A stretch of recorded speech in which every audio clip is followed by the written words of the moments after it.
For a couple of years at the beginning of the 21st century, mobile phone manufacturers thought that QWERTY keyboards on a mobile phone were the way to go. Why wouldn't you want a full keyboard? That looks rad. In a way, of course, they've been proved right eventually with the popularity of full keyboards on smartphones, but the problem was, at this point, how to integrate one into the hardware.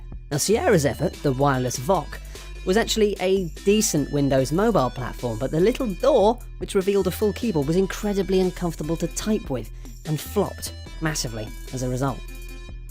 The wireless VOC may have been uncomfortable to use, but at least it wasn't as conspicuous as the F88, a phone wristwatch which looks like something out of a cheap 70s sci-fi movie. Although it came with a raft of advanced features for its time, including a 3MP rotating camera and full colour display, no one wanted one. After all, it's not exactly an Apple Watch, is it? Mind you, not many people want one of them either.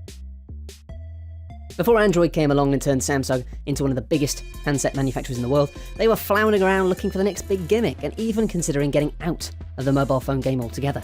In 2007, they desperately brought out the Duke, a combination phone which used a flimsy, weird-looking swivelly screen to send it from mobile jukebox to phone. And to make it all worse, the swivel mechanism didn't lock, meaning that you could easily hang up on your friends just by accident.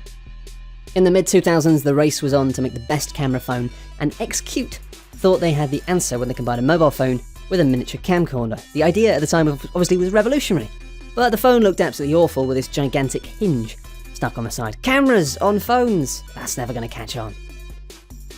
Collaborations between technology companies and car manufacturers work so rarely that you would think that people would have just given up on this by now. However, in 2011, BlackBerry manufacturer RIM partnered with Porsche to bring out the Porsche design P9981. Strangely, Porsche's design seemed to bear no relation to their sleek sports cars, with the P8891 full of jagged edges and boxy design buttons, and at the cost of $1,700, there wasn't much demand for this frankly rotten cell phone.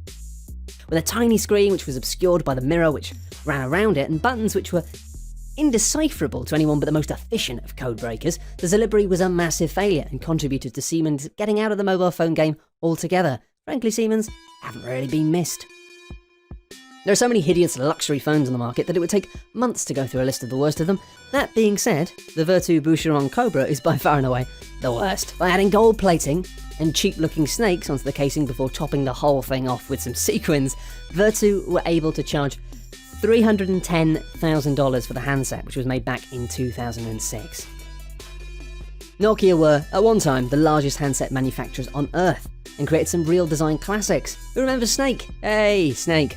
And the 7600 was essentially little boxes, and had to be operated with two hands at all time. Released in 2003, the phone was a commercial failure, as people couldn't envision moving away from standard phones. And why would you?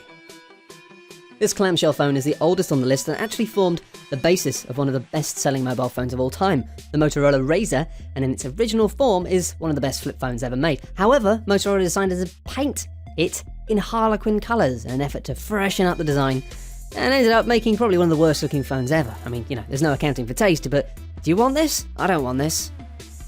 Thankfully for StarTAC and most of the other phones on this list, none of them come close to being the worst-looking phone of all time, the Samsung NPH N270 Matrix. Now, in the original Matrix movie, the stars used the classic phone, the Nokia 8100, with its automatic sliding cover. Very cool, and because of that, it became so popular that the studio decided to try and cash in with a sequel, The Matrix Reloaded. So the second film tried to $100 phone that looked like a cheap child's toy, rather than the futuristic phone which people had always dreamed of. And because of that, it was just an absolute flop.